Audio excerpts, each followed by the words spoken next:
Voilà. Bon, nous allons continuer. Vous avez donc la feuille. Nous allons faire, avant qu'on va entamer la grande soubia de l'Ilim de Shabbat, tout ce qui concerne Shabbat et business, on va devoir faire encore un petit morceau pour en finir avec un sujet aussi qui est un grand sujet. On va aborder un tout petit peu, on va un tout petit aborder Meches, les impôts, ce que la Gemara nous dit au sujet des impôts. Alors, il y a une Gemara qui n'est pas très connue non plus. Il y a peu de gens qui connaissent cette Gemara, qui dit que celui qui ne paye pas les impôts, il faut le considérer comme un idolâtre, comme un homme qui fait de l'inceste, comme un Mahalel Shabbat. Comme ça, il y a une Gemara. Nous allons lire ici ce qui est marqué. Vous avez en haut la Braïta qui dit cette halakha commence avec une histoire d'un suicide. Après, nous allons voir aux impôts. Harugei Malchut. Non, pas un suicide, je me suis trompé. D'un homme qui s'est fait condamner. On va voir.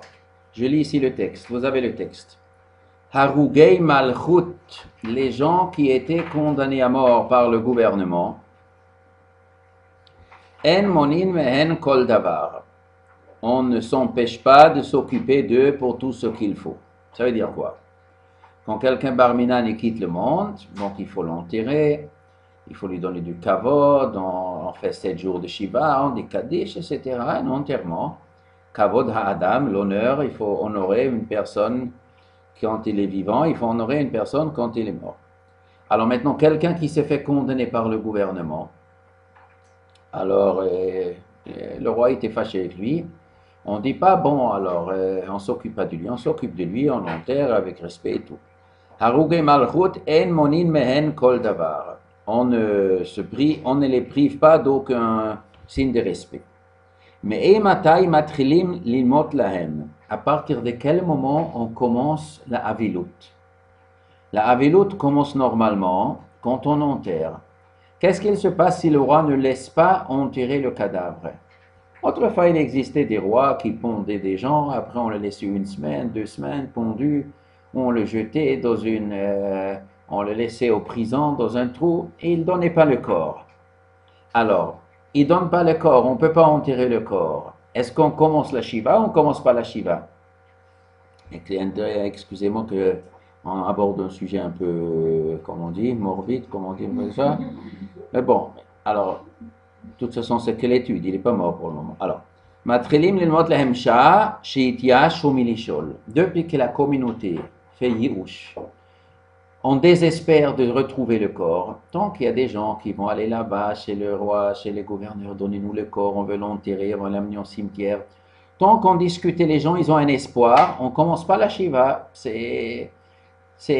C'est pas encore fini l'histoire, il n'est pas encore enterré, on espère de pouvoir l'enterrer bientôt, donc on ne commence pas à la Avilut. Mais du moment qu'on a dit ça, tous les recours sont finis, ils ne veulent pas donner le corps, c'est fini, qu'est-ce qu'on peut faire? Il faut attendre un miracle. Mais nous, on désespère de retrouver le corps, alors on commence la Shiva. Très bien. Misha'a shenitya shumilishol. Comme quelqu'un qui se trouve dans un avion et l'avion tombe. Alors on cherche le corps. Si on espère de trouver le corps bientôt, on ne commence pas la Shiva, on cherche le corps. Mais s'il est tombé dans la mer et ça y est, c'est fini, on ne peut pas retrouver le corps. Dans ce cas-là, on commence tout de suite la Shiva. Avallo milignov. Si jamais on se dit, on ne peut pas trouver le corps, on ne peut pas retrouver le corps par des moyens officiels légaux. On désespère. Moyen légal, il n'y a pas de possibilité. Mais il y a des juifs dans la communauté qui disent, moi, je vais retrouver le corps. Moi, pendant la nuit, je vais donner de l'argent aux gardiens, je vais prendre le corps, je vais le voler aux prisons et on va l'enterrer dans un cimetière juif. Moi, j'espère toujours de trouver un moyen. Alors, est-ce qu'on commence la Shiva ou on ne commence pas la Shiva? On ne s'est pas encore désespéré. Il y a des moyens illégaux qu'on peut encore retrouver le corps. Alors, qu'est-ce qu'on fait? On commence ou on ne commence pas la Avilut? Eh bien, on commence déjà la Avilut. Pourquoi? Parce que les Chachamim, ils ont interdit par des moyens illégaux de récupérer le corps. Malgré qu'il y a une mitzvah d'enterrer un homme qui est mort, mais le roi ne veut pas, officiellement il ne veut pas, maintenant on veut voler le corps, on n'a pas le droit de voler un corps. Alors, chez Kol Hagonev, Hareze Shofech Damim, car celui qui par des façons illégales veut s'accaparer de ce corps dans la cimetière pour l'enterrer, il a un dîne comme un assassin. Vous allez me demander pourquoi il indigne comme un assassin. Parce que c'est dangereux de marcher derrière le dos du roi. Il peut se fâcher avec la communauté. Mais l'Oshofech Damim Bilvad, il n'est pas considéré seulement comme un assassin. Ela Ki'ilu Oved Avodat Kochavim, ou que Megale Arayot, ou Machalel Shabbatot. Il faut le considérer comme un homme qui fait de l'idolâtrie, et comme un homme qui fait de l'adultère, ou Machalel Shabbatot comme un homme qui fait Chilul Shabbat. Pourquoi? Parce que si le roi il va s'énerver, ah, vous êtes introduit dans le prison, vous avez volé ce corps, vous vous en fichez de mes lois, quoi, vous respectez pas la loi que le roi il a fait, il est capable de se venger sur la communauté juive. Il peut trouver peut-être ce qui est fautif, et s'il ne trouve pas le juif qui est fautif, il peut prendre un autre juif, il peut prendre la prison de la communauté, ou un autre juif, ou quelques juifs, il les met au tôle, et là, peut-être il va les obliger de faire Chilul Shabbat. Peut-être ça peut finir mal, donc celui qui fait des choses illégales, eh ben, on doit le considérer comme il fait les 3 vérotes. Maintenant, la braïta continue, et c'est ça ce qui nous intéresse là aujourd'hui. Kayotsebu, il y a quelque chose qui ressemble. Hagonev et Tameches, un homme qui vole les impôts. Hareze Shofech Damim, c'est un assassin. Un homme qui ne paye pas des impôts, il est au-dessus de la loi, on triche, alors Hareze Shofech Damim. Velo Shofech Damim Bilvad, אלא כאילו עובד עבודת כוכבים ומגלה עריות ומחלל שבתות. Comme s'il fait l'idolâtrie, comme il fait l'adultère, comme il a machalel Shabbat. Parce que les conséquences d'une magouille peuvent être tragiques. Alors ça s'est dit à titre individuel, à plus forte raison à titre communautaire. Alors ça c'est un grand moussar askel, il y a beaucoup des gens, beaucoup des juifs aussi, qui ne se rendent pas compte de la gravité, de la tragédie de ceux qui provoquent quand on triche avec un gouvernement, quand on triche quand on ne respecte pas les lois des dîners mamonotes vis-à-vis d'un État. Il faut bien distinguer vis-à-vis les lois de l'État qui concernent l'argent, la vie de la cité, et si jamais il y a une contradiction entre l'État et la religion elle-même. Évidemment, tout le monde connaît l'histoire de Hanani, Mishaël, Azaria. Quand le roi il a décidé que personne n'a le droit tout le monde est obligé de se prosterner devant l'idole qu'il a instaurée. Il a fait une grande idole, une grande statue. Il a demandé, pendant qu'on joue la musique, tous les diplomates qui étaient présents de tous les pays doivent se prosterner devant cette idole. Et Hanani, Mishaël et Azaria, qui étaient 3 ministres dans l'empire de Nebuchadnezzar, ils ont décidé, ils ne vont pas se prosterner. Le roi, il a dit, Nebuchadnezzar, celui qui ne se prosterne pas, il sera jeté dans un four, il sera jeté dans une fournaise. Alors eux, ils ont décidé, ils ne se sont pas prosternés. Tout de suite, il y a des goïms qui sont venus chez le roi. Tout ça, c'est un complot qu'on a fait contre ces 3 ministres. Comme il y avait des ministres goïms qui étaient jaloux que les 3 ministres juifs, ils étaient au-dessus d'eux.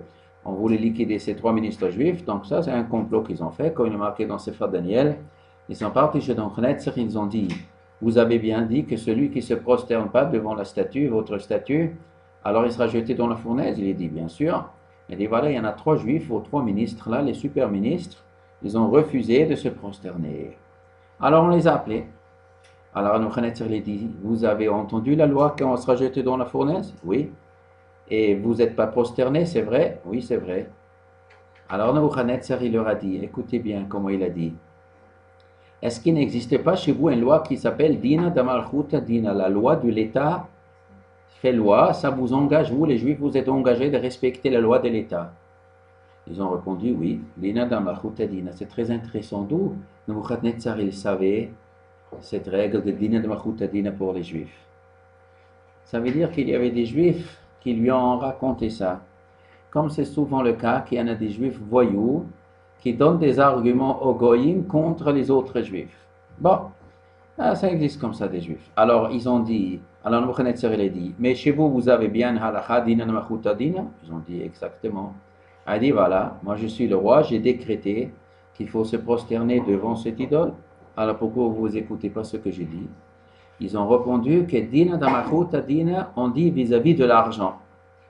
Quand vous demandez des impôts corrects, ça veut dire des impôts tout le monde pareil, pas les juifs payent plus des impôts que les goyim.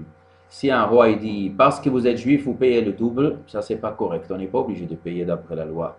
Mais une loi, un impôt spécial pour les juifs, c'est une injustice. Une injustice, ça on dit pas, ça c'est pas c'est pas dina machuta dina, c'est du vol. Mais une loi pour tout le monde le même. N'importe qui, ceux qui gagnent tant et tant, ils payent tant et tant. Une loi juif et goy pour tout le monde pareil. Ça c'est dina machuta dina, une loi correcte. Ça c'est pour viser. Donc là, Hanan, Mishar et Bézar, ils ont répondu. Ce qui concerne l'argent, la loi de l'État fait force de loi. Mais si ce n'est pas la loi de l'État, si vous rentrez dans notre religion, est-ce qu'on se prosterne devant l'idole? On ne se prosterne pas devant l'idole. Est-ce qu'on fait le Shabbat? On ne fait pas Shabbat. Est-ce qu'on mange kasher? On ne mange pas kasher. Vous voulez vous immiscer dans notre religion pour nous faire trébucher les religions? Ils ont répondu, alors vous et le chien, c'est pareil. De la même façon qu'on ne va pas s'incliner à la volonté du chien, on ne va pas s'incliner à votre volonté non plus. Un peu agressif cette expression. Pour nous montrer qu'ils étaient archi honnêtes, mais quand ils voulaient leur enlever la religion, ils ont mis les points sur les i. Et ça, il y a beaucoup de gens qui ne savent pas, ils jouent avec ça. Et ça provoque malheureusement de l'antisémitisme et c'est tragique. D'ailleurs, c'est pour ça que je vais lire ici le prochain morceau aussi. Vous avez ce qui est marqué bête après. Il est marqué dans la pasuk Even Shelema Vatzedek Yalach, une pierre. On avait déjà parlé plusieurs fois de cette phrase, mais maintenant je vais continuer dans ce contexte. Even Shelema Vatzedek Yalach, une pierre complète et droite et juste que tu auras, c'est-à-dire la pierre qu'on met sur la balance, pas tricher dans les balances. Eifa Shelema Vatzedek Yalach, Eifa c'est la mesure de volume, on vend de la farine, ou on vend de l'huile, etc., ou du vin, on mesure 1 litre, ou on vend de l'essence. Il y en a des fois des pompes d'essence. Quelqu'un m'a raconté, très intéressant. Bien savoir si un jour vous êtes, il m'a dit c'était en Corse. Bon, je ne vais pas parler la chanara sur toute la Corse, mais en tout cas lui me l'a dit. Il était en Corse, il était à la station d'essence. Alors il a pris de l'essence et ça marchait très très vite et déjà c'était marqué 40 litres. Déjà 40 litres, c'est très vite. Il est parti payer 40 litres, mais il ne roulait pas beaucoup de kilomètres, c'était de nouveau vide. Le type, il a tout simplement trafiqué le compteur. Bon. Alors, en tout cas, afin que tes jours s'allongent, Allah sur la terre, que Dieu il te donne, parce que c'est une abomination pour Dieu, tous ceux qui font ça tricher. Chacun qui fait quelque chose tordu. Et la Torah continue. Zachor, rappelle-toi, et asher asalecha Amalek, ce que Amalek il t'a fait, quand tu étais sur la route à la sortie d'Égypte, qu'Amalek nous a attaqués. Alors Rashi sur place pose la question. Mais pourquoi la Torah met deux sujets qui n'ont aucun rapport un avec l'autre? On parle au début que quand tu vends, tu dois avoir des poids corrects. Et après on nous dit, rappelle-toi qu'Amalek il t'a attaqué. Mais quel rapport avec la choucroute? Alors Rashi explique au nom de la Gemara, Amalek ne vient attaquer les Juifs que si chez les Juifs il y a des gens qui magouillent dans l'argent. Si les Juifs sont honnêtes dans l'argent, Amalek ne peut pas venir nous attaquer. Vous allez me demander quel rapport entre les deux choses. Peut-être le rapport il est métaphysique, c'est possible. Qu'il y a des gens qui décident comme ça. Mais c'est possible que ce n'est pas que métaphysique, mais en vérité qu'il y a aussi une logique des choses. C'est que Amalek, quand il veut nous attaquer, il a besoin de le faire de la propagande. La propagande pour nous accuser. Et cette propagande pour nous accuser, il ne fait pas tellement la propagande si on mange kasher ou on ne mange pas kasher, ça ne l'intéresse pas tellement le goy. Mais si le goy, il a le sentiment que nous prenons des droits de tricher dans les affaires, de ne pas tenir compte des lois et de voler l'argent des autres, là, ça marche, la Lashon Hara, Et là, ils sont capables, bien sûr, d'exagérer. Si un juif il triche, on dit les juifs trichent. Si un juif ne paye pas les impôts, il fait un scandale, ils disent les juifs ne payent pas des impôts, etc., etc. Et là, Amalek, il a quoi faire de la propagande. Et c'est pour ça on dit ceux qui ne payent pas les impôts, il est comme un assassin parce qu'il peut provoquer un assassinat pour d'autres juifs. Aujourd'hui, malheureusement aussi, nous savons tous les lachonara qu'il y a dans le monde entier. Ils racontent que quoi, que à Gaza, les Juifs, ils ont tué des femmes et des enfants, génocide, tous les délires qu'ils racontent. Ça veut dire, en vérité, c'est une reproduction de ce que les Goïms toujours accusé. Les Juifs, ils tuent les plébés chrétiens pour fabriquer des matzot. Ils aiment de nous accuser qu'on a fait des assassinats. Et chaque fois, quand ils peuvent trouver quelque chose, malgré que ça n'a rien avec la choucroute, parce que les Juifs, ils se sont défendus, ils n'ont pas les accusés, ils sont défendus. Ils ont fait que le minimum de ce qu'il fallait faire, mais du moment qu'ils ont quoi accuser, ils font de ça toute une salade. Comme ça, si un assassinat, comme ça, évidemment qu'on sait de l'argent, et c'est pour ça l'histoire de Madoff est toute autre chose. Une fois, il y avait ici à Paris d'autres scandales et tout, des grands scandales et tout. Il faut savoir que tous les antisémites en France, ils enregistrent tous les scandales qu'il y a avec les juifs. Un bon scandale, un juif là, qui est accusé et tout, dans les journaux, comme il a magouillé et tout, eh bien, il y a des antisémites qui marquent chaque scandale et le marquent. Ils ne marquent pas les scandales avec les Yougoslaves et les Italiens et les Vietnamiens et les Bosniaques et les... Ça ne les intéresse pas. Ça les intéresse de comptabiliser les scandales et les magouilles des Juifs. Et après il peut arriver un moment barminan que la façon, la vie dans le pays est qu'on peut se venger sur les Juifs, et après ils sont capables de se venger et de tuer les Juifs. C'est pour ça ceux qui sont fautifs, eh ben, il peut y avoir 10 années, 20 années, 30 années avant des magouilleurs qui sont fautifs sur des meurtres qui se passeront plus tard. Quoi? Est-ce que des écoles juives, est-ce qu'ils ont le droit de faire un blanchiment d'argent? Blanchiment d'argent, on n'a pas le droit de faire. Chas v'shalom, on n'a pas le droit de faire blanchiment d'argent. Blanchiment d'argent, ça veut dire ne pas déclarer Blanchiment d'argent, c'est il y a des commerçants qui gagnent beaucoup d'argent. Lavage d'argent. On n'a pas le droit de faire de lavage d'argent. Chas v'shalom. Ça, il y a des prisons pour ça. Rashi Sham, Beshem Chazal. Je lis ici ce que Rashi dit en nom de Chazal. Im shikarta bemidot ou bemishkalot, si tu as triché dans la mesure, dans le poids, hevedoeg migiru et haoyef. Il faut que tu aies peur de la provocation de l'ennemi. Shene Emar, comme il dit le texte, Mirma, Toavat Hashem, Uktiv Batre, Ba'azadon, Veyavo Kalon. Mirma, la ruse, Toavat Hashem, c'est une abomination pour Dieu. Et le prochain passage qui dit Ba'azadon, il vient le méchant, Veyavo Kalon, il vient l'honteux et risque à ces hommes d'attaquer les Juifs. Et les Juifs doivent savoir, on est dans un bateau, tous les Juifs dans le même bateau. On ne peut pas dire, moi je fais ce que je veux, et si Barminan il m'arrive quelque chose de mal, bon alors moi je vais payer. Mais ça ne marche pas comme ça, les gens ils ne font pas payer que celui qui est fautif, ils sont capables de faire payer d'autres Juifs.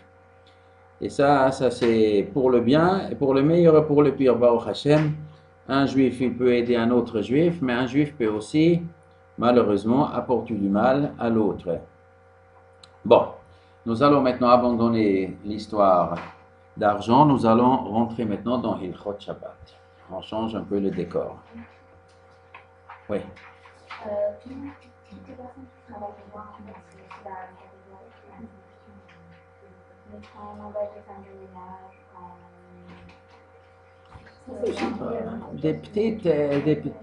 Des centimes, des choses que tout le monde fait. Quelque chose que tout le monde fait. Il y a ce qui est toléré. Il y a ce qui est toléré par tout le monde est toléré. Une femme de ménage. Je ne sais pas s'il y en a quelqu'un en France qui paye officiellement sa femme de ménage. La coutume est qu'on ne paye pas la femme de ménage. Ce que tout le monde fait, toute la France, tous les pays du monde, une femme de ménage, on déclare. Je pense comme ça.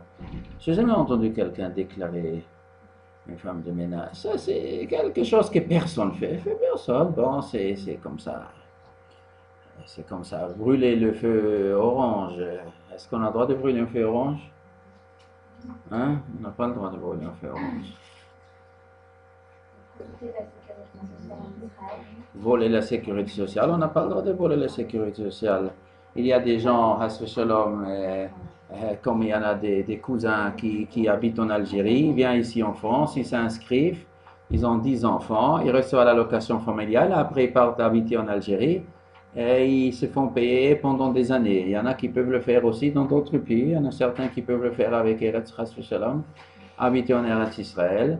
Et peut-être il croit que parce qu'il est au Kollel, alors donc le bon Dieu va lui pardonner, mais le bon Dieu ne pardonne pas du tout, ne pardonne pas du tout. Mieux vaut de ne pas être au Kollel, mais travailler et gagner l'argent honnêtement, que d'être au Kollel et habiter en Eretz et recevoir l'allocation familiale en France. C'est du vrai vol, il n'y a aucun héter de faire des choses comme ça. Et la sécurité sociale, les gens qui habitent en Eretz, s'ils ont besoin de médicaments, et toi tu t'es inscrit ici pour lui donner des médicaments, tout ça, ça c'est interdit. Oui. Juste avant de finir le sujet de l'argent, en fait, finalement, on est une école de finance, mais ici, à cause de l'élite, on ne peut faire aucun métier. On peut rien acheter, on ne peut rien faire, ni pour nous, ni pour les autres. Finalement. Regardez, cette question que vous demandez, c'est une question qu'en vérité, tous les juifs doivent se demander sur toute la Torah. La vérité est qu'un juif ne peut rien faire s'il veut faire la Torah. Et ça, ce refrain, les antisémites et les juifs libéraux et tous les apicorsimes du monde nous chantent depuis qu'Abraham Avinu il est né. Si vous voulez faire la religion, ne venez pas sur terre. Dans ce monde-là, on ne peut pas être un juif religieux. On ne peut pas. Dans ce monde, on vit. On ne fait pas de religion. La religion et la vie est incompatible. Tout le monde va vous dire la même. Mais on ne peut pas avec Shabbat. Il y a une femme qui était chez moi il y a 30 ans, 40 ans. Elle était ex-Levin une fois. C'était une femme déjà âgée. Elle m'a raconté, elle est venue de la Pologne en 1919, je pense, si je me trompe, 1918, 1919, je pense. Elle est venue de Pologne à Paris. Comme ça, elle m'a raconté. Elle était une jeune fille, ce qu'elle savait faire, c'est de coudre. Bon, à l'époque, il y avait déjà au sentier, des juifs, il y avait le business de couturier, c'était beaucoup de juifs. Alors elle est partie, elle voulait s'engager au sentier, je travaille, je sais, oui, très bien. Alors, il arrive vendredi, elle dit, bon, Shabbat, demain, je ne viens pas, c'est Shabbat. Le patron, un juif, il dit, quoi, vous ne venez pas Shabbat, ça n'existait pas, vous n'êtes pas en Pologne, mademoiselle. Ici, il faut travailler Shabbat. Je dis, moi, je ne travaille pas Shabbat. Elle dit, ben, vous partez. Elle est partie. Elle se fait engager chez un deuxième juif. Il arrive vendredi, eh bien, vous venez demain. Non, je ne viens pas Shabbat. Eh bien, vous partez, mademoiselle. Bon, elle a compris la chanson. Elle est partie chez un troisième. Et vous, oui, vous pouvez travailler. Elle a dit, mais ici, vous travaillez Shabbat ou pas? Elle dit, bien sûr, on travaille Shabbat. Il dit, moi, je ne travaille pas, mais je ne vous engage pas. Elle a dit qu'elle n'a pas trouvé personne chez qui travailler. Et elle a gardé Shabbat. Elle a fait un autre métier.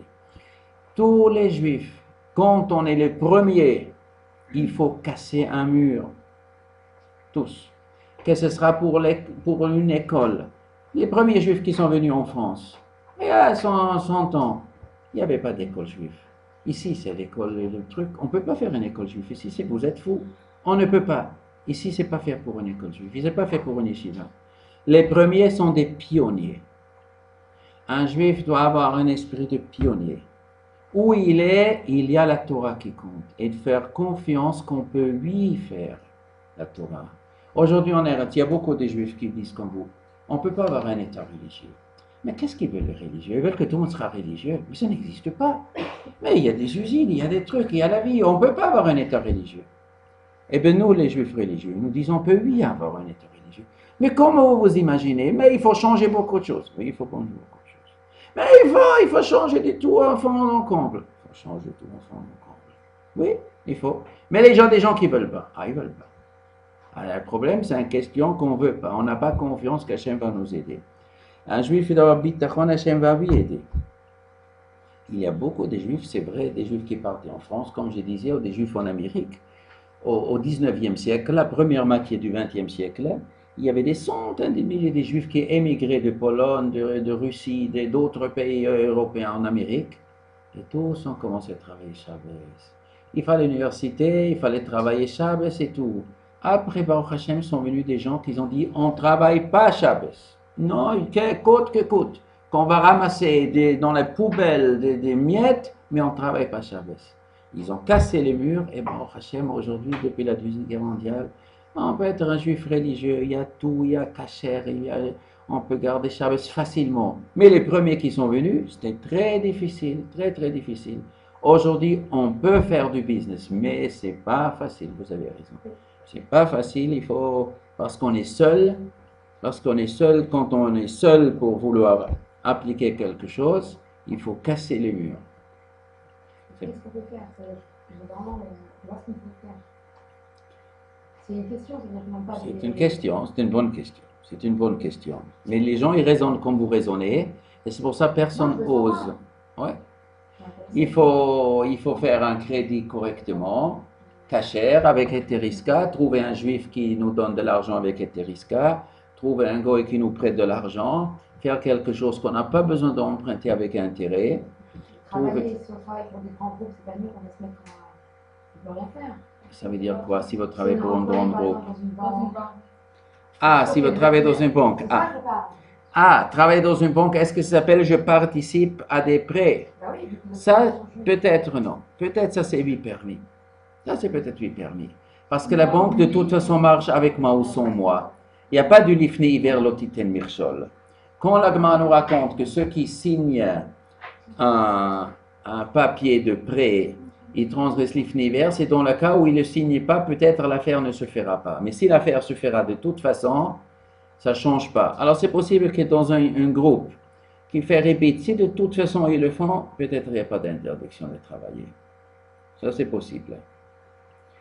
Si vous n'êtes pas le propriétaire et vous n'êtes pas l'actionnaire dedans.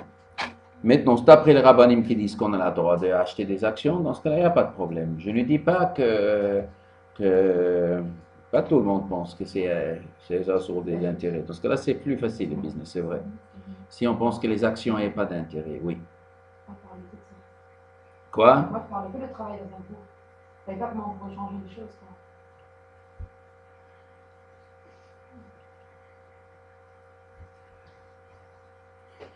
Travailler et pas être actionnaire, c'est beaucoup plus facile. C'est beaucoup plus facile. Alors,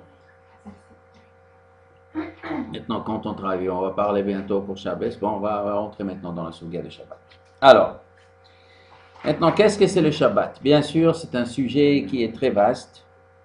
Et pour quelqu'un qui travaille dans n'importe quel travail qu'on fait, qu'on sera ouvrier, qu'on sera patron, et il arrive Shabbat, il faut savoir comment on fait pour garder Shabbat kasher et quand même on gagne sa vie la parnassa. Est-ce que c'est compatible? Est-ce que c'est incompatible?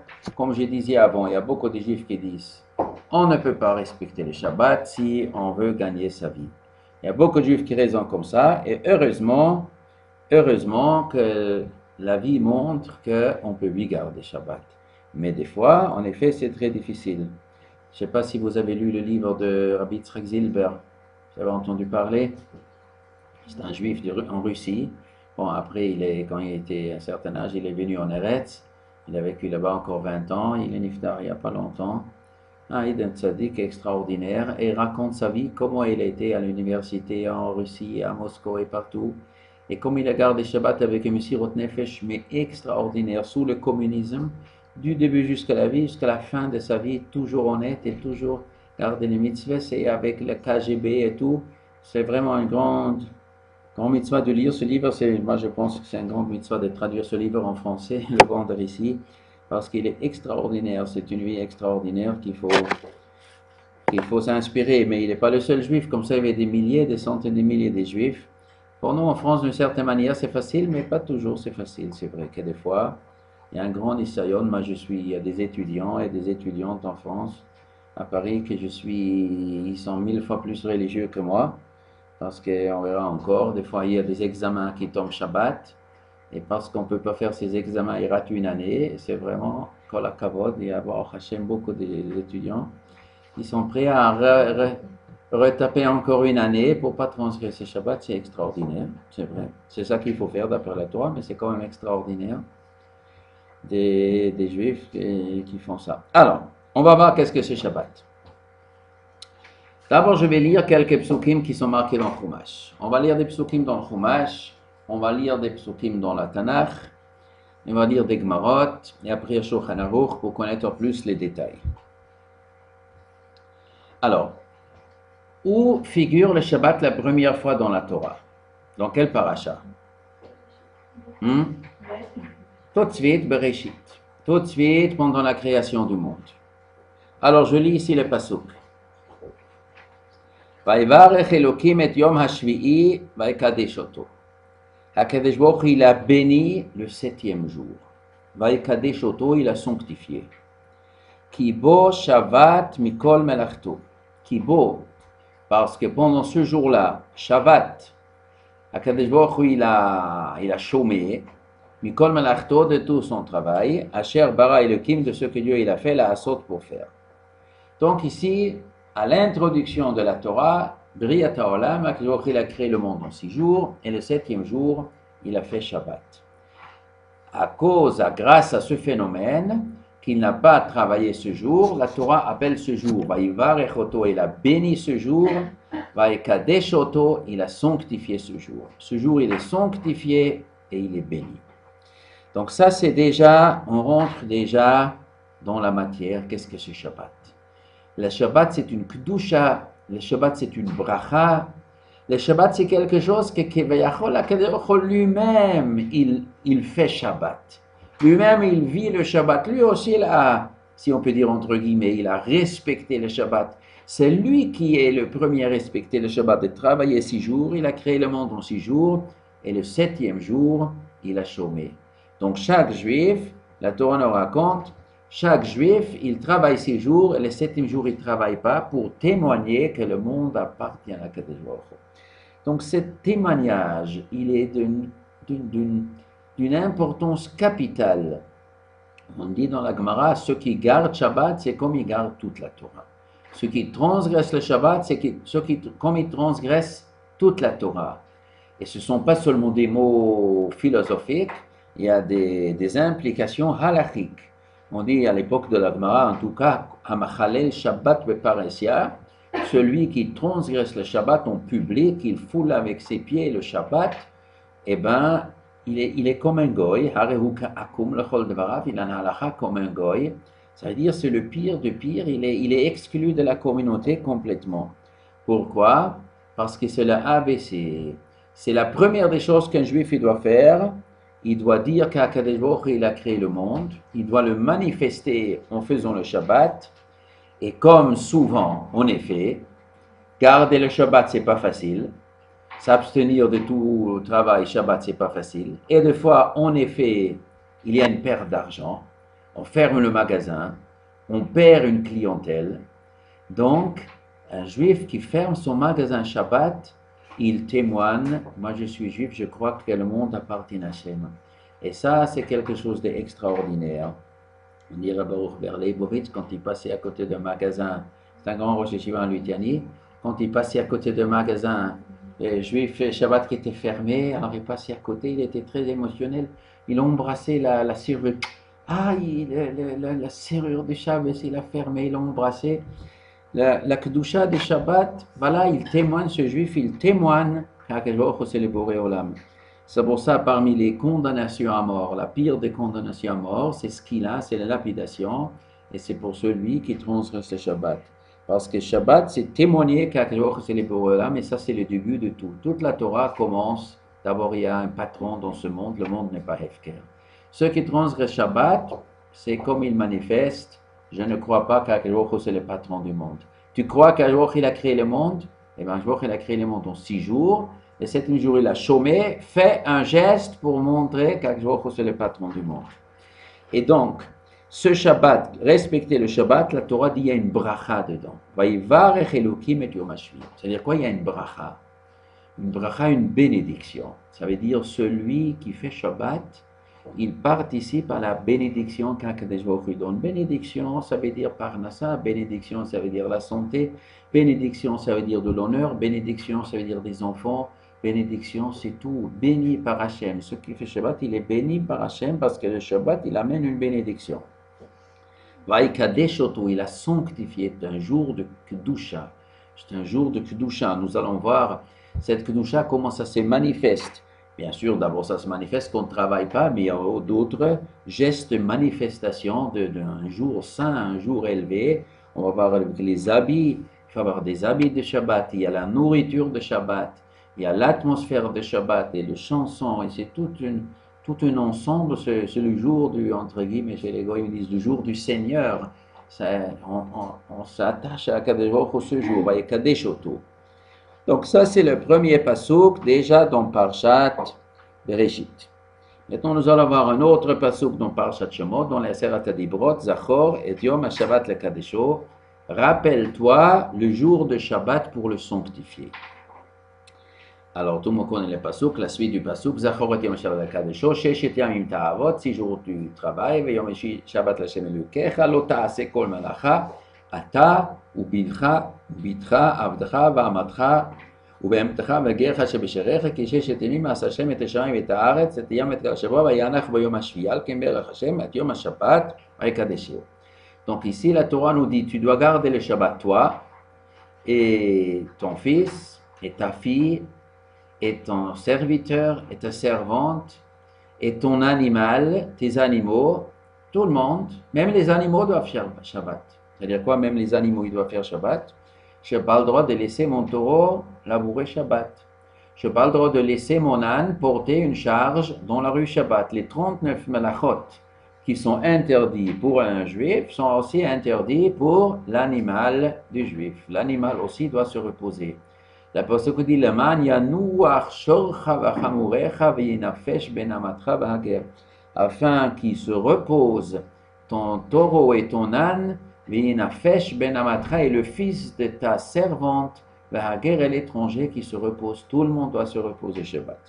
Alors, maintenant, Zachor et Yom HaShabbat, rappelle-toi le jour de Shabbat, le Kadesho. Pourquoi la Torah ne formule pas plus facilement? Te Kadesh et Yom HaShabbat, sanctifie le jour de Shabbat.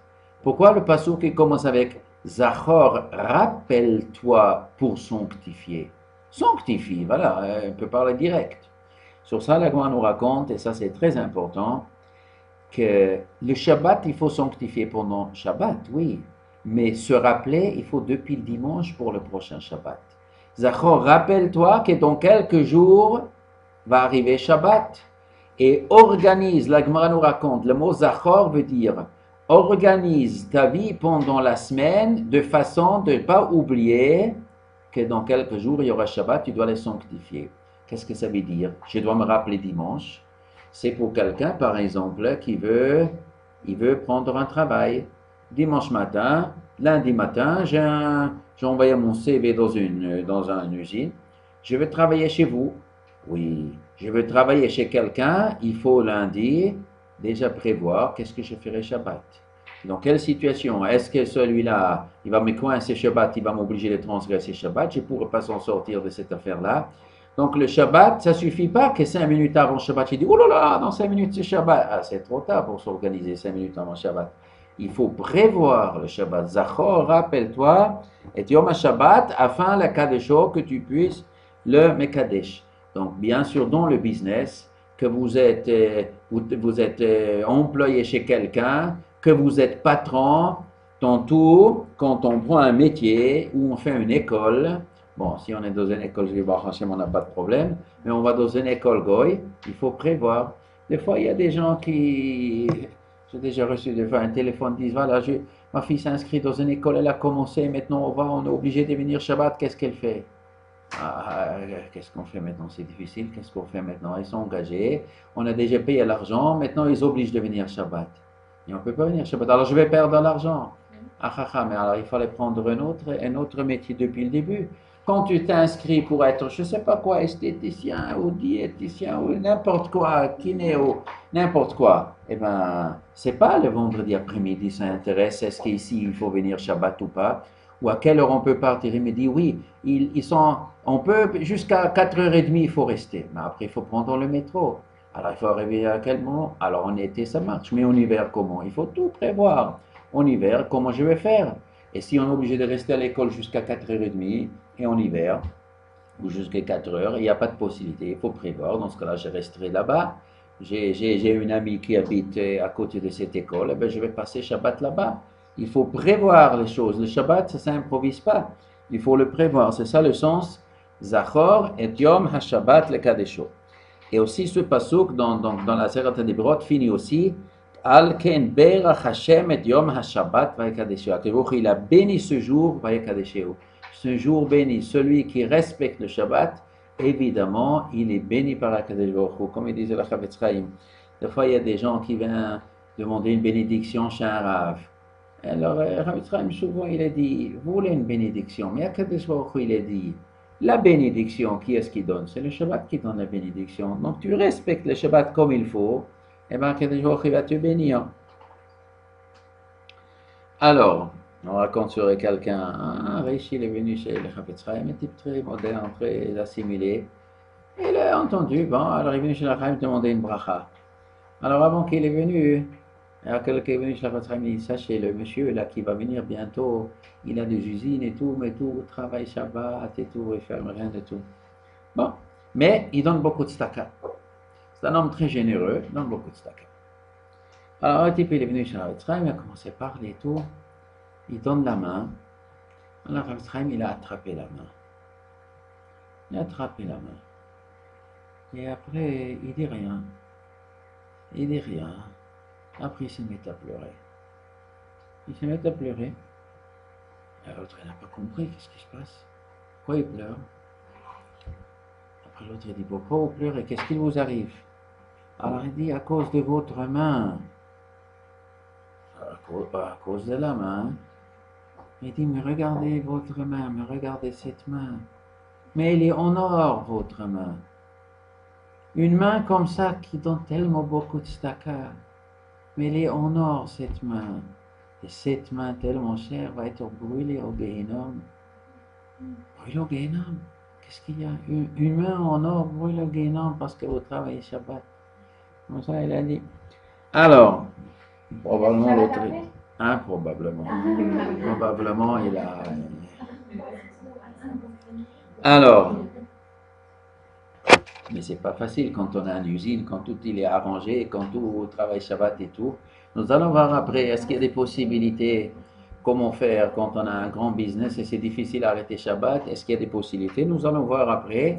Il y a des cas où il faut, on verra, ça on va aborder. Je ne sais pas si on va aborder tout de suite, un peu plus tard.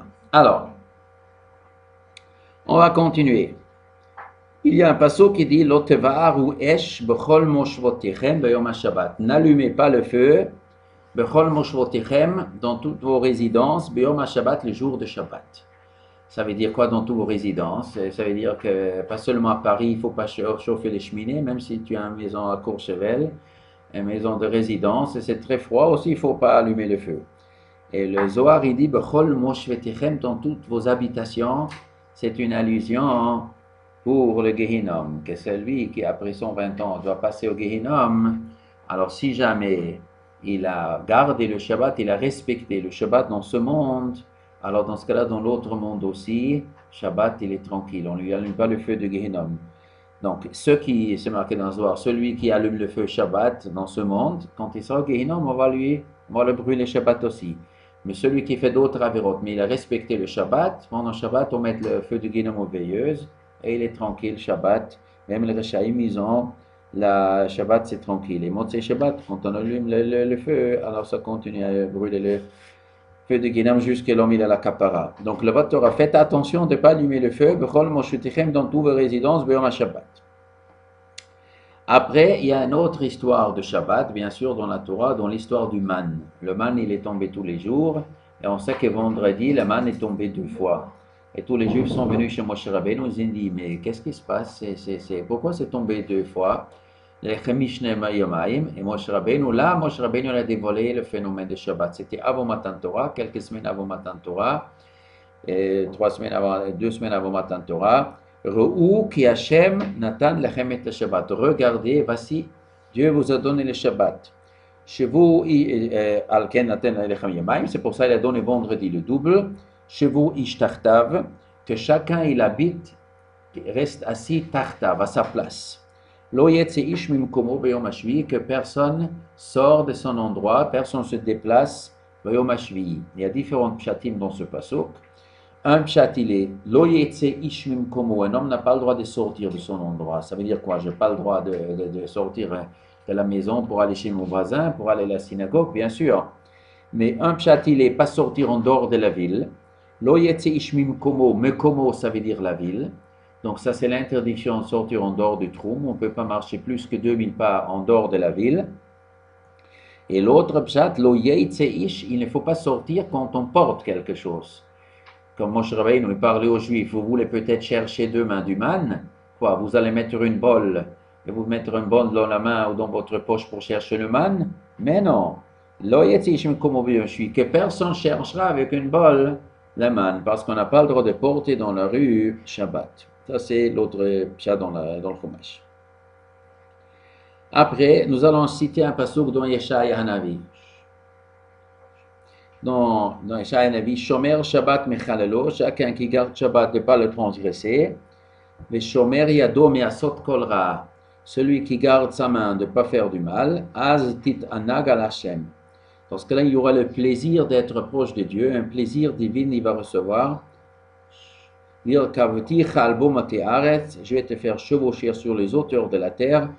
Ça veut dire que vous allez réussir tout dans ce monde. Je vais te donner à manger l'héritage de Yaakov ton père, qui Hachem d'Iber, voici la parole d'Hachem. C'est-à-dire qu'il promet une immense promesse pour Shabbat. Toute la réussite le peuple juif peut avoir si on garde Shabbat. Et c'est vrai, aujourd'hui, si le peuple juif regardait Shabbat, on aurait tout eu, toute la richesse et la paix et tout. Aucun peuple nous aurait attaqué, il n'y a aucun doute dessus. Et il y a des juifs qui ne connaissent pas encore, ils n'ont pas encore compris qu'est-ce qu'il faut faire. Il faut la paix, il faut la paix, il faut la paix. Le pasuk il dit, ceux qui gardent Shabbat, eh ben, c'est une immense goula pour avoir tout l'héritage de Yaakov Avinu. Alors, bien sûr, il y a d'autres psukim dans le Chumash que j'ai sauté, Lota Sekol Malacha, faites pas des travaux, il y a beaucoup d'autres psukim dans le Chumash. Alors, je cite encore ici un autre pasuk dans Yeshaya. Ce pasuk, on apprend beaucoup de halachot aussi. Certains ils disent c'est psukim Shabbat matin avant le Kiddush. Im tashiv mi Shabbat raglecha, asot chafatzecha beyom kochi. Im tashiv, si tu vas ramener, tu vas retenir mi Shabbat raglecha, tes pieds, que tes pieds ne se promènent pas Shabbat, ça veut dire pas porter ou pas sortir en dehors de la ville. Ou nous allons voir encore un autre pshat, tashiv mi Shabbat raglecha, c'est-à-dire de ne pas courir Shabbat. Shabbat, on n'a pas le droit de courir. Courir, c'est on court au métro, on court vers le business. C'est pas un esprit de Shabbat de courir, sauf si c'est pour une mitzvah. Mais si c'est pas une mitzvah, on n'a pas le droit de courir Shabbat. Asot chafatzecha, tu vas t'abstenir de faire chafatzecha tes affaires beyom kochi. Il ne faut pas faire des affaires. On peut faire des affaires sans transgresser une des 39 travaux. On fait du business sans transgresser 39, ça aussi c'est interdit. Nous allons voir après en quoi, qu'est-ce que ça veut dire. Bekarata la Shabbat Onek, tu vas publier, tu vas manifester Shabbat Onek un plaisir, c'est un jour de plaisir.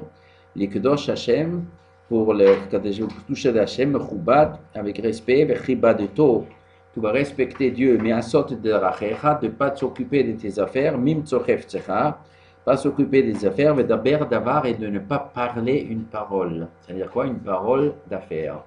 Que pas seulement on n'a pas le droit de transgresser le Shabbat, on n'a pas le droit de faire du business Shabbat, on n'a pas le droit de parler de business. Je te vendrai demain, je vais acheter demain, je vais t'engager demain, toi tu t'engages vis-à-vis de moi, nous allons faire une association demain. Parler du business, on n'a pas le droit. Az, si tu fais ça, titanag al Hashem. Donc tu pourras se réjouir avec Hashem, virkavticha C'est le passage qu'on a vu avant. D'accord, nous allons continuer. On va tourner la page. C'est vous aussi, c'est tourner la page? Oui. Alors, sur le prochain texte, on apprend beaucoup de halachot, il se trouve à la fin du livre de Nehemia. Alors, je vais faire une petite introduction. Nehemia, il a vécu à quelle époque? Il a vécu à l'époque de la construction du deuxième Beth Amikdash. Donc, quand les Juifs, donc on va faire un petit peu histoire juive, quand les Juifs, ils ont sorti d'Égypte, donc 7 semaines après, ils étaient au Har Sinaï, ils ont reçu la Torah, 40 années, ils étaient dans le désert, après Moshe, Aaron et Miriam, ils sont niftar, et ils sont rentrés en Eretz Israël. Après, depuis qu'ils sont rentrés en Eretz Israël, jusqu'à la construction du premier Beth Mikdash, il y a combien? Combien vous avez dit? 480. Il y a 480 ans depuis la sortie d'Égypte jusqu'à la construction. C'est-à-dire, depuis rentrer en Eretz Israël jusqu'à la construction, 440 ans. Après le premier Beth Mikdash jusqu'à la destruction, ça durait 410 ans. Et après, ils étaient 70 années en Babylonie. Après 70 années en Babylonie, donc ils sont revenus et ils ont construit le deuxième Beth Mikdash. Et pendant cette construction, donc, si les Juifs sont revenus de Babylonie, il y avait 42 000 Juifs qui sont venus, avec Ezra, Nehemia, Zerubbabel, etc. Et entre autres, il y avait un homme qui s'appelait Nehemia ben Chakalia. D'abord, il était le serviteur du roi Cyrus de Perse. Et après, il lui a permis de monter aussi en Eretz Israël. Et il était le maire d'Yerushalayim. Il était le ministre. C'est lui qui, après le fils de... Le petit-fils du roi, le dernier roi juif s'appelait Yechonia. Donc il y avait Shaltiel. Et après, il y avait Zerubbabel ben Shaltiel qui était le premier gouverneur juif. Et après est venu Nehemia. Alors, Nehemia raconte, dans son livre, il a écrit un livre qui s'appelle le livre de Nehemia, Ezra Nehemia. Bayamim Hahema, nous allons lire ce texte parce que il faut l'appliquer. Alors, Bayamim Hahema, ces jours-là, Raïti Yehuda, j'ai vu à Yehuda. Yehuda, c'est le sud d'Eretz Israël, donc. Et la majorité des Juifs qui montaient pour construire le deuxième Beth Mikdash, c'était du tribu de Yehuda. Il y avait de tous les 12 tribus. Nous avons aujourd'hui aussi de tous les 12 tribus, mais la majorité vient du tribu de Yehuda et de Binyamin. Parce que la grande majorité des autres 10 tribus sont partis en exil avec Sancherib, sont restés en Iran, en Afghanistan, etc. Bayamim Ha'ema, ces jours-là, Raïti Yehuda, j'ai vu à Yehuda, Darchim Gitot Beshabbat. Il pressait Dorchim, il pressait Gitot. Gitot, ça veut dire un pressoir de vin. Shabbat. Donc il y avait des Juifs qui ont oublié de faire Shabbat. Ils étaient en Babel, 70 années, ils sont revenus, il y avait des Juifs qui avaient oublié qu'est-ce que c'est Shabbat. Et du moment qu'ils étaient pauvres, la grande majorité des Juifs qui sont revenus en Eretz Israël, ils étaient pauvres. La première époque, ils étaient pauvres. Et il fallait manger, il fallait reconstruire le pays, il fallait travailler, labourer, construire des maisons. En plus, il fallait se défendre devant les gens qui envahissaient le pays. Au début, c'était la guerre avec les Samaritains, après c'était avec les Grecs, etc., etc. Donc, j'ai vu des gens qui pressaient Gitot du raisin, le Shabbat, ou Meviim ha'aremot. Ils portaient aremot, ça veut dire des paquets de paille, de foin, le omsim ala chamurim, et le chargeaient sur les ânes pendant Shabbat.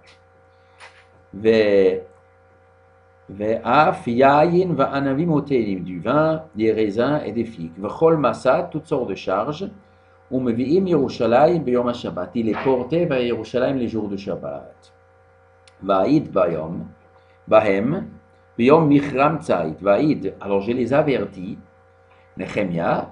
Donc Nehemia, il a averti les gens, b'yom michram tzait, afin qu'ils ne vendent pas Shabbat, vous n'allez pas vendre cette marchandise.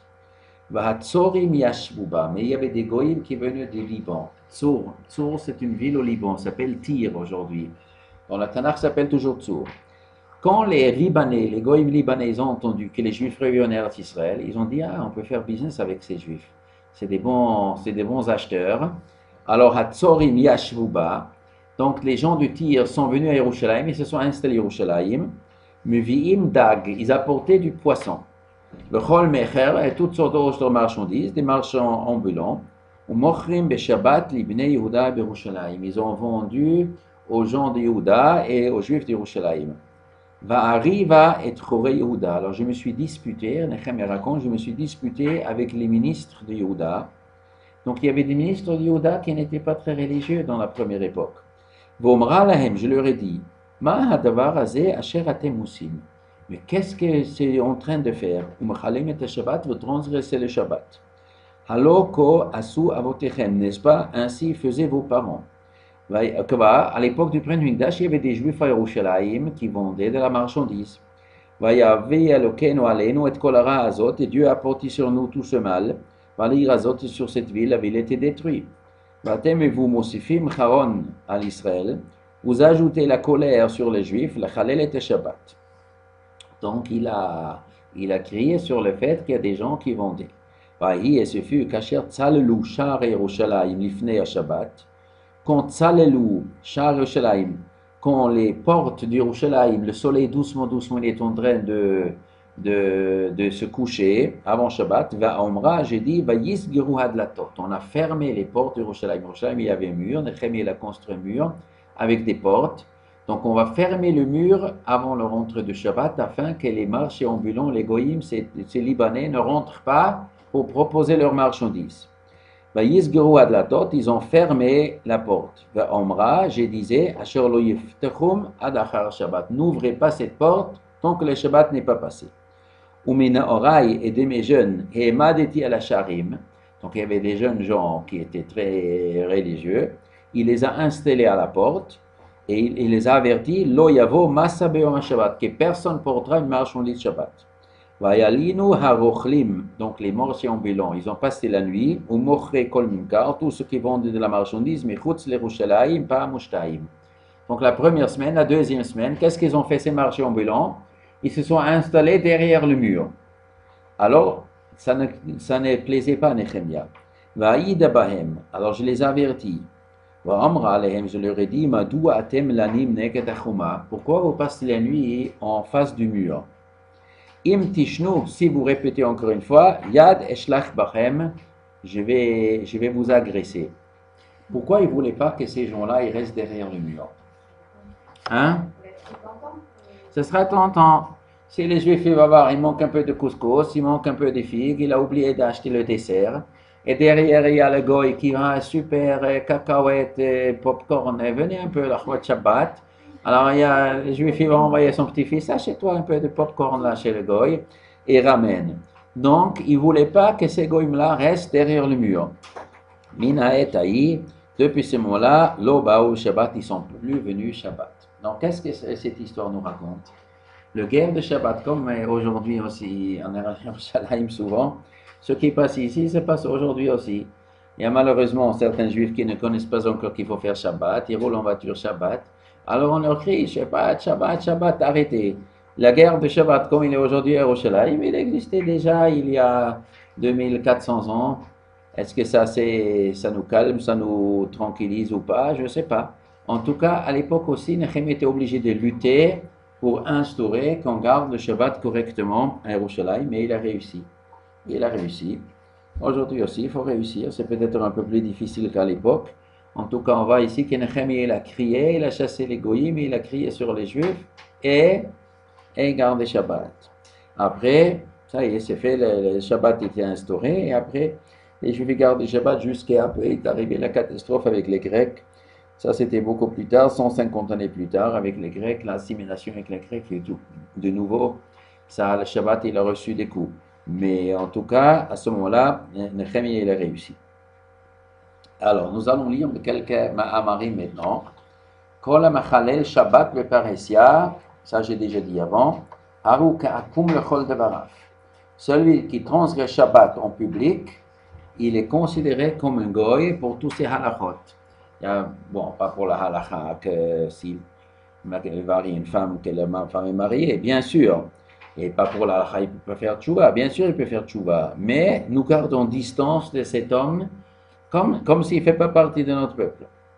Mitzvah Shabbat, shekula keneged kol mitzvot. Le Shabbat, il pèse vis-à-vis de tous les mitzvot. Ce qui fait Shabbat, il a un zrout comme s'il aurait gardé les 613 mitzvot.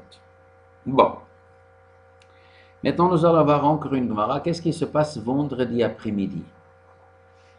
Alors, il y a des gens qui ferment le magasin. Quand Shabbat il rentre à 6 heures, ils ferment le magasin à 6h moins 10, à 6h moins 5.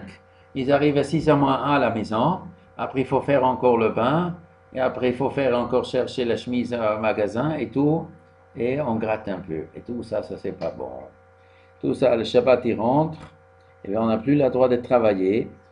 Et il faut pas traîner. C'est pour ça, qu'est-ce qu'il faut faire?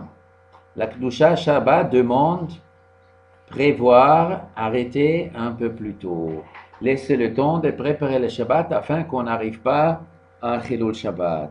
Ça concerne tout, que ce sera la nourriture, la préparation de la nourriture, des habits, de la maison, du cheminée et tout.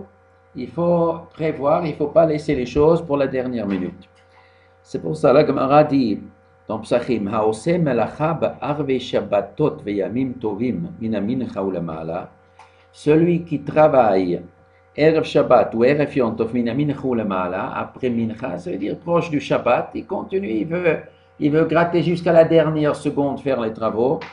En ro'eh siman beracha la'olam. Cet argent qu'il va gagner dans ce moment-là, il ne verra pas de bénédiction. Cet argent ne donnera pas de bénédiction. C'est-à-dire, si Shabbat il rentre, et alors à 5h30, il veut encore négocier avec un client au magasin, il veut vendre la voiture à 5h30, et bien l'argent, si jamais il va réussir à vendre cette voiture à 5h30, il va gagner l'argent, il n'y aura pas de bracha dans cet argent. Il y a de l'argent, il y a la bracha, il y a de l'argent, il n'y a pas de bracha. Des fois, on fait une affaire et cet argent nous sert de façon extraordinaire. Il y a une bracha, on peut acheter beaucoup de choses avec. Il y a de l'argent, il n'y a pas de bracha, on ne fait rien d'utile. Au contraire, on se casse les dents, on paye les dentistes ou d'autres choses, on se fait voler. Cet argent, il n'y a pas de bracha. Quand quelqu'un il s'est fait voler de l'argent, il s'est fait agresser et tout, il a perdu. Et l'argent, il faut réfléchir d'où venait cet argent-là. Est-ce que cet argent n'est pas venu avec des conditions qui n'étaient pas correctes? Maintenant, ça ne veut pas dire que c'est interdit de vendre à 5h30. Ce n'est pas interdit. Il a le droit de vendre. Mais comme il est mieux qu'à 5h30, 1 heure avant Shabbat ou 2 heures avant Shabbat, mieux vaut d'arrêter pour préparer le Shabbat. Donc il n'y a pas de bracha dans cet argent-là. Alors, maintenant il y a un autre halakha, je lis le prochain Mahamar. En linsoa lemerachok samuch le Shabbat. Il ne faut pas voyager loin, proche de Shabbat. Ça aussi c'est un halakha, c'est pas facile toujours à respecter. De ne pas voyager loin. Alors, qu'est-ce qu'on appelle loin? Ça dépend. Ça dépend qu'est-ce qu'on appelle voyager loin. Une fois, quelqu'un m'a raconté, il prenait l'avion vendredi pour aller en Eretz. C'était un hiver. Il a pris l'avion. Qu'est-ce qu'il m'a dit? Il a pris l'avion à 10h le matin. Je lui ai dit, mais t'es fou, on ne prend pas à 10h le matin, tu vas arriver quand en Eretz? Tu vas arriver à quoi? À 3h? 3h30? Et le Shabbat, il rentre quand? À 4h30, à 5h, comment tu vas faire? Bon, mais qui sur l'histoire il était, il a pris l'avion, il est parti un peu tard ici, ils sont arrivés là-bas, et il était très proche du Shabbat, et jusqu'ils sont sortis, et après il y avait une longue queue à l'Oud, et il fallait attendre. Et ça arrive 20 minutes avant Shabbat, et un quart d'heure avant Shabbat, et 10 minutes avant Shabbat, je ne sais pas comment a fini cette histoire-là. Et après, il est arrivé, je crois, qu'est-ce qu'il me dit, il a pris un taxi, il a encore couru, il est arrivé, oui, je suis encore arrivé. Bien sûr, Vadaï, c'est assourd de faire, on ne fait pas des choses comme ça, on ne voyage pas un avion en plus qui peut venir en retard et un petit pépin, on n'a pas le droit de faire ça. Il faut organiser, quand on organise un voyage, il faut s'organiser de façon qu'il n'y a pas de Chilul Shabbat. Maintenant, avec le métro, il y a des gens qui travaillent jusqu'à 4 heures et 5 heures moins quart, ils prennent le métro. Bon, alors c'est pas métro peut-être en RER, s'il y a des grèves, s'il y a un puncher. Alors, si c'est un cas comme ça, si on est obligé de prendre proche de Shabbat le métro et tout, qu'en principe ça marche, mais des fois il y a un puncher, ça ne marche pas, dans ce cas-là, il faut connaître les halachot. Qu'est-ce qu'on fait Voilà, le métro, il est resté à Saint-Denis. Bon, moi, je viens du nord de Paris, où c'est la même chose au sud, ou à Vinci. Qu'est-ce qu'on fait? Le métro, il reste bloqué un quart d'heure, comme ils ont la coutume. Alors, qu'est-ce qu'on fait? Et le Shabbat, il rentre. Qu'est-ce qu'on fait maintenant? Ça y est, je suis dedans et je vois le soleil se couche. Ça y est, la ski est arrivé. On fait quoi maintenant? On peut demander à un goy de nous amener nos affaires chez nous. On demande à un goy d'amener nos affaires chez nous. Très bien. Ça, c'est vrai. Si on a un goy que je connais et qui va pas me voler mon porte-monnaie, bon, non, alors je peux demander à un goy, voilà, je te donne mon porte-monnaie, je te donne mon stylo, ma machin, ma carte, comment ça s'appelle, invisible? Comment ça s'appelle la carte? Dans le métro. Voilà. Je lui donne tout, imaginaire, voilà, imaginaire. Et je lui donne tout à gauche, je dis ramène-moi à la maison, ou garde chez toi, un copain, copine, voilà, tu le gardes, et moi, tu sais pas, tu viens de le chercher, on a le droit de le faire. Bien que quoi? Bien que normalement, on n'a pas le droit de demander à un goy de faire un travail pour nous Shabbat. Tout ce qui est interdit pour un juif de faire, on n'a pas le droit de demander à un goy qu'il le fasse pour nous. Mais il y a des exceptions. Nous allons voir, il y a des exceptions. Il y a certains cas que Chacham, ils ont interdit de demander à un goy de travailler pour nous. Une des exceptions, c'est celui qui voyage vendredi et il ne savait pas que ça va retarder. Il n'est pas fautif de cette histoire-là. Il avait un pancher et il est arrivé Shabbat et il a de l'argent sur lui, il a des affaires sur lui, il peut le donner à un goy pour amener à la maison. Maintenant, il est dans le métro. Est-ce qu'il peut rester dans le métro? Il a le droit de rester dans le métro. Il est dans le métro déjà, il peut continuer jusqu'à... Maintenant, s'il faut sortir et il faut tourner quelque chose d'électrique, mais heureusement pour sortir, en principe, on n'a pas besoin d'électricité. Sortir, ça suffit de tourner le truc, ou même ça, on peut sauter à la rigueur aussi. Bon. Alors, en tout cas... Donc on peut rester dans le métro si c'est proche de chez c'est ça? On n'est pas obligé de sortir et on peut...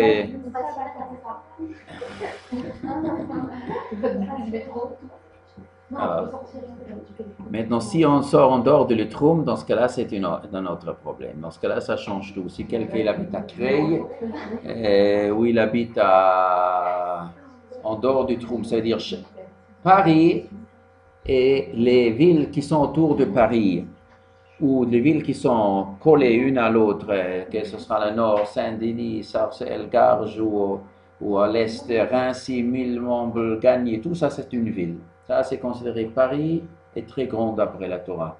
Donc tout ça c'est des villes qui sont proches. Il n'y a pas d'interdiction de marcher à pied de Paris jusqu'à Villemont, parce que c'est toute une ville. Mais plus loin, quand ça arrive déjà, quand il y a des terrains vides, où il n'y a plus de maisons, dans ce cas-là, c'est fini, on n'a plus le droit d'aller plus le Trum. Dans ce cas-là, s'il y en a dans un métro, dans ce cas-là, c'est un problème. Dans ce cas-là, si le métro ne s'est pas arrêté et on arrive dans sa ville, on peut sortir du métro et rentrer à la maison. Mais si le Shabbat, il est déjà rentré et le métro, il s'est arrêté quelque part, donc ça s'appelle, on est ici. Et si après le métro continue à rouler, et on en dehors du Trum, eh ben on n'a pas le droit de sortir du métro, sauf si on doit aller aux toilettes, dans ce cas-là, on a le droit de sortir. Mais normalement, il n'y a pas tellement de problème de diabète, parce que c'est le Shabbat, il y a en vérité des différents avis quand le Shabbat rentre. Quelle est la rentrée du Shabbat? Alors, la Gemara nous raconte, le Shabbat, il rentre quand il y a Ben Hashmashot. Ben Hashmashot, quand le soleil se couche. Mais qu'est-ce qu'on appelle le soleil se coucher? Il y a un avis qui dit le soleil se coucher, c'est quand on ne voit plus le soleil. Ça veut dire, quand on ne voit plus le soleil à l'horizon. Ça, c'est l'horizon. Alors, disons, oui, quand on est en dehors de la ville, on voit bien le coucher du soleil, soit un terrain, soit à la mer. Le soleil est là. Alors, c'est pas Shabbat. Après, le soleil est là. C'est pas encore Shabbat. Après, le soleil est là. Après le soleil est là. Après le soleil est là. Et ça y est, on va plus là. Alors quand on voit plus le soleil, il y a beaucoup de chitov qui disent ça y est, le Shabbat il est rentré, on n'a plus le droit de travailler. Ça c'est Ben Hashmashot. Mais il y a d'autres chitotes qui disent que le Shabbat n'est pas encore entré, c'est plus tard. C'est plus tard. Maintenant, la halakha, on est obligé de respecter que du moment qu'on ne voit plus le soleil, c'est Shabbat. On est obligé de respecter cette chita. Mais, Bedi Avad, s'il est arrivé quelque chose contre notre gré, que le Shabbat, le soleil s'est déjà couché, dans ce cas-là, pour ce qui concerne les choses qui sont assour midrabanan, alors on peut fermer un œil. Donc si le métro ici, il s'arrête à Saint-Denis et continue à voyager et on arrive beaucoup plus tard à Creil, alors on considère que le Shabbat il est rentré quand le train est voyagé. Et dans ce cas-là, ça ne s'appelle pas qu'on est sorti en dehors de Troum parce qu'il était déjà en train de voyager. Dans ce cas-là, quand on arrive à Creil, on peut sortir et aller chez soi-même à la maison. Et pour porter, il faut donner un goy. Qu'est-ce qu'on fait quand on n'a pas de goy? Non, vous allez me dire, ça n'existe pas un métro, il n'y a pas de goy dedans. Mais il n'y a pas de goy que je connais. Je ne sais pas qui donnait l'argent. Alors dans ce cas-là, il y a une permission exceptionnelle. On a le droit d'utiliser ça que dans ce cas-là exceptionnel. C'est quoi? Qu'on marche moins que 4 coudées. Alors c'est la galère. Ça veut dire quoi, marcher moins que 4 coudées? Alors, il y a deux explications. Il y a deux avis. D'après un avis, c'est pas si difficile. Il faut s'arrêter. Ça veut dire quoi? La Torah, elle a interdit de porter un objet 4 coudées. D'après la Torah, j'ai un objet, voilà. J'ai des clés et de l'argent dans la poche. Maintenant, je marche 4 pas. Voilà, et je m'arrête. Ça, c'est assourmi la Torah. 4 coudées, 2 mètres, 2 mètres 50. La Torah, elle a interdit de marcher. Si maintenant je marche moins et je m'arrête, voilà, je suis ici, je marche, voilà, et je m'arrête. Ça y est, le voyage est fini. Maintenant, je fais un deuxième voyage. Ça y est, le voyage est fini. Après, je fais un troisième voyage. Le voyage est fini. La Torah n'a pas interdit, mais la Chacham, ils ont interdit de peur. Puis tu vas te tromper et tu vas faire 4 coudées. Mais ça, c'est Chacham, ils ont interdit. Et dans des cas exceptionnels, Chacham, ils ont permis. Et un des cas exceptionnels, c'est quoi? Quand on voyageait vendredi, le Shabbat, il est tombé, et j'ai encore de la marchandise sur moi, de l'argent sur moi, et je n'ai pas de goy à qui donner. Dans ce cas-là, on rentre à la maison toujours moins que 4 coudées. Oui? J'ai une question par rapport, vous avez dit qu'on n'a pas le droit de donner, de tirer un goy, de faire telle et telle chose pendant le Shabbat. Alors c'est quoi le principe de Shabbos Goy? Le principe de Shabbos Goy, Shabbos Goy c'est de l'arabe polonais. Ça veut dire en yiddish, Shabbos Goy, ça veut dire le Goy de Shabbat, le Goy qui travaille pour les Juifs Shabbat. Le principe de Shabbos Goy, c'est pour les cas que Chachamim ont permis. Comme par exemple ce cas que je viens de dire, ça c'est un bon Shabbos Goy. Maintenant, le cas classique du Shabbos Goy, c'est de chauffer le cheminée en hiver en Pologne. En Pologne, c'était froid, et ça peut être froid en France aussi. Dans tous les endroits où en hiver c'est froid, et on a besoin de chauffage. Et comment était autrefois le chauffage? Le cheminée. Donc on allumait du bois, et où il fallait ajouter du bois. Et il y a une halakha qui dit, on a le droit de demander au goy de travailler pour nous quand il y a un malade ou quelqu'un qui risque de tomber malade. Chacham, ils ont permis d'utiliser un goy travailler pour nous, pour chaque chose, pour un malade juif, même si ce n'est pas en danger de mort. Il a fièvre, il a 38 fièvres, il est au lit. On a le droit d'avoir un chauffage. Et même s'il n'est pas malade, mais il risque de tomber malade, par exemple, c'est très froid, ou même si ce n'est pas très froid, mais ce sont des enfants, les enfants sont plus délicats, un moment froid, et on a des petits-enfants, on peut demander au goy, si je ne me suis pas occupé, j'ai oublié de m'occuper à Shabbat pour chauffer, je peux appeler le goy de chauffer. Et si, pour un adulte qui se froid, on n'a pas le droit, l'adulte n'a qu'à s'habiller un peu plus.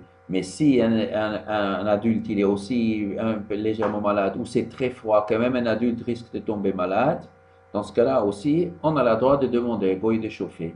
C'est pour ça qu'il y avait des Shabbos Goy pour ce genre de cas. Il y a encore des cas d'exception.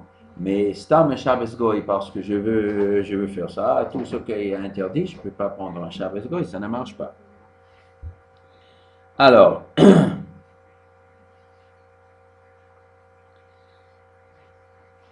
maintenant, en vérité, cette histoire elle n'est pas si simple. Il y a beaucoup de poskim qui disent que quand c'est permis de faire moins qu'Arbamot, il faut toujours poser l'objet dans la rue.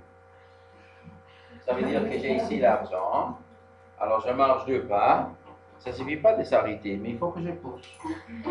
Et après je reprends. C'est Moukse Chacham, ils ont permis. Moukse, la Torah n'a pas interdit Chachamim, mais dans ce cas-là, ceux qui vont dire, on n'a pas interdit Moukse. Donc je marche, je pose et je reprends.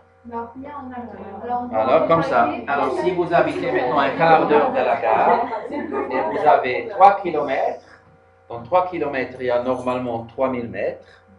Et comme on a le droit de marcher moins que 4 coudées, donc vous marchez 2 mètres, pas plus que 2 mètres. Donc 3000 mètres, ça fait combien de fois? Pour 2 mètres, ça fait 1500 fois, vous allez vous baisser. Donc ça fait 1500, je dis juste ou pas? 2 mètres, 3000 mètres, 3 km, donc 1500 fois, ça fait bien pour ceux qui ont arthrite, c'est pas très bien.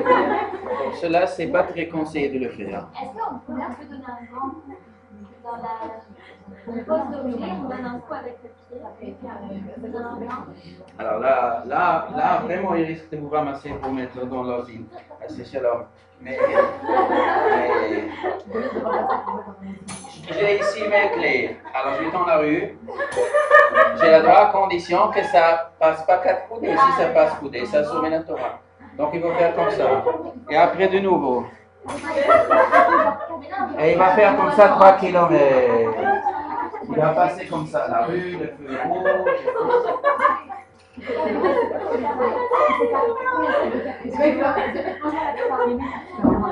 Non, même ça posé par terre et marcher comme ça moins que 4 coudées, ça aussi les goyim ils vont faire. Mais ça, il faut savoir. Mieux vaut pour un homme d'être considéré comme un fou toute sa vie et qu'il ne transgresse pas la Torah. Même si on se moque de nous, il ne faut surtout, c'est la première halakha Shulchan Aruch, de ne pas tenir compte des moqueries des gens. Oui, j'écoute. Il y a plein d'histoires comme ça, et à la fin, c'était de laisser les affaires dans le. J'ai pas entendu. Il y a plein d'histoires comme ça. Oui. Et à la fin, c'était de laisser les affaires. Mais arrête, c'est 500 €. J'ai pas entendu. Laisser les affaires où? De continuer à faire. Les mettre Laisser les affaires où? Si vous avez un endroit protégé. Oui, mais on sait qu'on a pas le café, donc D'après la halakha, on a le droit de porter dans ce cas-là. Mais nous parlons maintenant que c'est arrivé, que Shabbat est arrivé. Vous n'êtes pas obligé de jeter l'argent maintenant.